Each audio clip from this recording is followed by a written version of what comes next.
허리나 목이 아파서 병원에서 신경주사를 맞자고 하는데 이게 꼭 맞아야 되는 건지 근본적인 치료는 되는 건지 그때뿐인 건지 모르시겠다고요? 오늘 영상에서는 우리가 신경주사를 왜 맞는 건지, 맞고도 왜 효과가 없었는지, 왜 자꾸 재발했었는지까지, 그 이유와 어떻게 하면 주사 이후에 재발 회복할 수 있을지까지 말씀드리도록 하겠습니다. 오늘 영상만 차근히 시청하신다면 그동안 신경주사 치료를 받으며 이해가 가지 않으셨던 궁금증들이 모두 풀리게 될 것입니다. 으라차차! 안녕하세요. 정형외과 전문의 박용택입니다.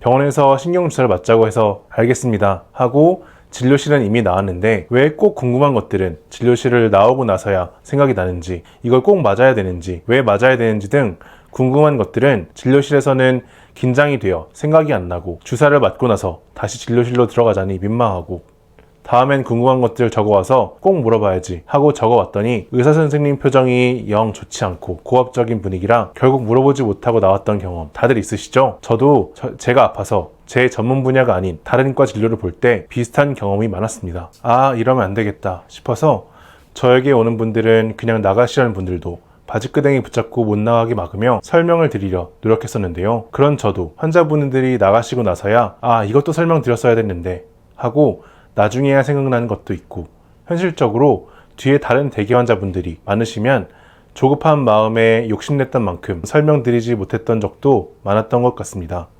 그래서 이렇게 영상을 따로 제작해서 주사를 맞기 전에 그리고 맞고 나서 궁금할 수 있는 중요하고 많이 물어보시는 질문 9개에 대한 답을 알기 쉽게 영상을 통해 설명드리겠습니다. 이번 영상에서는 가장 중요한 처음 2가지, 과연 신경주사로 근본적인 치료가 되는 것인지, 신경주사 후 그 효과를 충분히 보고 재발 없이 척추를 잘 쓰기 위해서는 어떻게 관리를 해야 할지에 대해서 말씀드리고, 나머지 7가지에 대해서는 다음 영상에서 자세히 다뤄보도록 하겠습니다. 바라건대 6번까지는 주사를 맞기 전후로 꼭 아셨으면 하는 내용이니 영상이 처음이라면 이번 영상과 다음 영상의 전반부까지는 천천히 집중해서 들어보시길 부탁드립니다. 다음 영상은 제작되는 대로 고정 댓글 링크에 남겨두겠습니다. 우리가 신경주사를 맞는 근본적인 이유는 크게 2가지가 있습니다. 먼저 조금 특수한 경우로 진단적 신경주사의 경우입니다.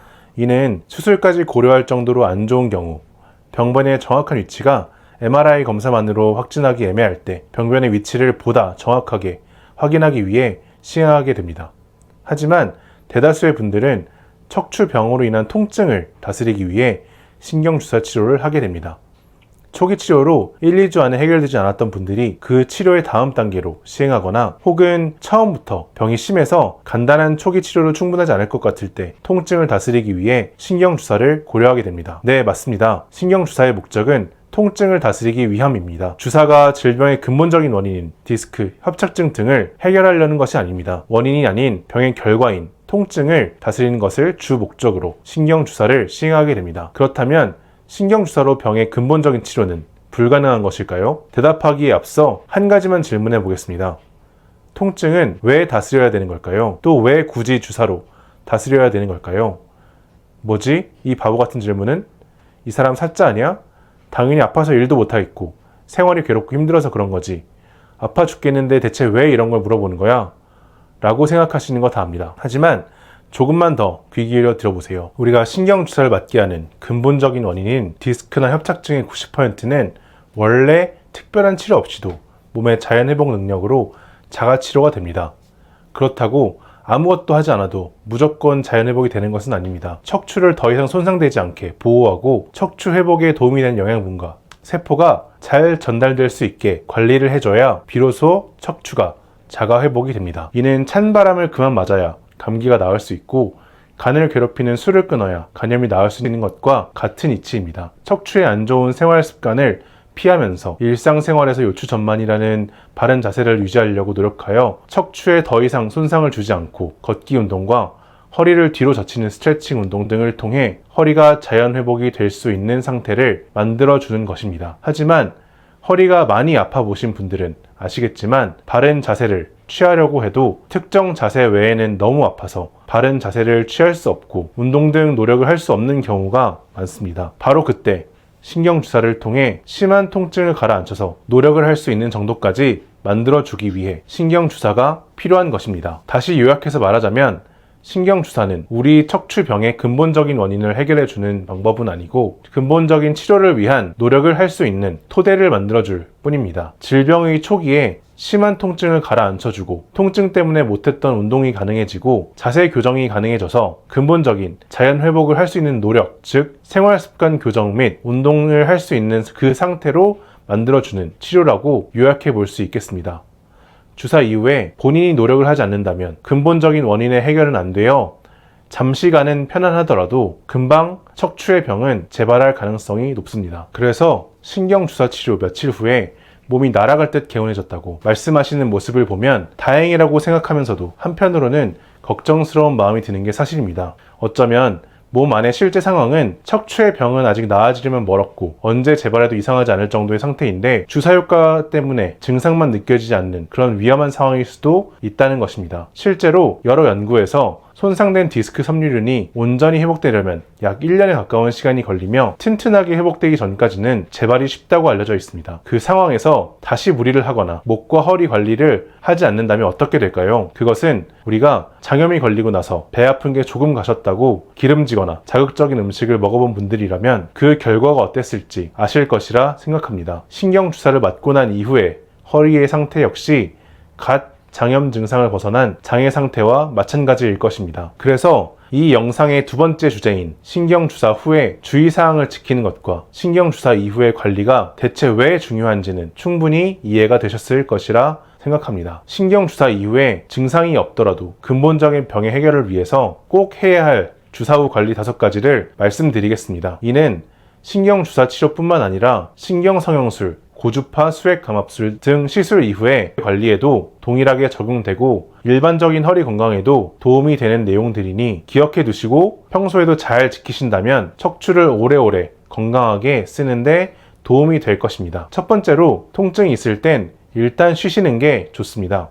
자세 교정, 운동 등 어떤 노력을 하려는데 아무리 그 노력이 올바르고 바람직한 것이더라도 그 행동이 통증을 유발한다면 일단 그 노력은 중단하는 게 맞습니다. 통증이라는 것은 몸 안에서 무언가 잘못되고 있다는 몸이 뇌에게 보내는 신호이기 때문에 통증을 이겨내고 어떤 노력을 하는 것은 오히려 몸 안의 손상을 진행시키는 결과로 이어질 수 있습니다. 보통의 경우 주사를 맞고 나면 바로 좋아지시는 분들도 있지만 2, 3일째까지는 더 아프거나 증상이 비슷해서 효과가 없다고 느끼다가 이후에 천천히 호전되는 경우가 많은데 이때 조금 더 빨리 낫겠다고 아픈 걸 이겨내고 노력하려 욕심내다가 치료 기간이 길어지는 경우도 심심치 않게 보게 됩니다. 아픈 그 시기에는 잘 쉬어주는 것이 오히려 근본적인 척추의 건강에 장기적으로 더 좋은 영향을 끼치게 됩니다. 두 번째로 걷기 운동을 하루에 20분에서 40분씩 해주는 것입니다. 먼저 중요한 것은 제대로 걸을 수 없다면 걷지 말고 쉬는 게 낫습니다. 올바로 허리를 꼿꼿하게 편 자세로 한 번에 5분 이상 걸을 수 없다면 가능해질 때까지는 쉬어주는 게 더 좋습니다. 본인이 가능한 선에서 큰 보폭으로 허리를 꼿꼿하게 펴고 살짝 빠른 걸음으로 걸어주시는 것이 좋습니다. 허리를 제대로 꼿꼿하게 펴는 것은 여러 가지 방법이 있는데 제가 추천드리는 방법은 하늘 위로 앞으로 나란히 하듯이 쭉 몸을 늘려준 상태에서 고개와 팔만 그대로 내려준다면 그 자세가 내 몸에 맞는 꼿꼿이 선 자세라고 보시면 됩니다. 세 번째로 가능한 통증이 남아있을 때까지는 무거운 물건을 들지 않는 게 좋습니다. 하지만 부득이하게 들어야 한다면 허리를 푹 숙여서 드는 것이 아닌 스쿼트를 하듯이 허리를 꼿꼿하게 세우고 하체를 이용해서 물건을 들어주는 것이 좋습니다. 하지만 가능하면 옆에 분에게 부탁해보세요. 네 번째, 좌식 생활 환경으로의 변경입니다. 바닥에서 주무시는 분이라면 침대를 이용하는 것이 좋고 쪼그려 앉는 자세를 하거나 바닥에 앉아서 생활하시는 분이라면 가능하면 의자를 이용하는 것이 좋습니다. 최소한 회복할 때까지만이라도 그렇게 좌식 생활하는 것이 척추 회복에 좋습니다. 다섯 번째, 자는 자세를 바로 하는 것입니다. 허리와 무릎 뒤에 수건을 말아서 받쳐서 몸과 침대 사이에 빈 공간이 없게 만들고 주무시는 게 좋고 이 자세를 자는 동안 항상 유지하라는 게 아닙니다. 잠에 들 때 중간에 깨서 다시 잠이 들려고 할 때 정도만 하려고 노력하시면 되고 만약 이 자세로 자고 일어났는데 통증이 더 악화되는 분들은 이 노력을 하지 않는 게 더 좋습니다. 사람마다 허리의 모양과 그 병의 모양이 다르기 때문에 허리 건강에 좋은 자는 자세 역시 사람마다 다르기 때문입니다. 오늘 영상에서는 신경주사를 맞는 근본적인 이유가 우리 척추병의 근본적인 치료를 하기 위함이 아니고 통증을 없애주어 척추의 자연 회복이 되는 동안 고통스럽지 않게 해주고 자연 회복을 위한 노력을 할 수 있는 몸 상태로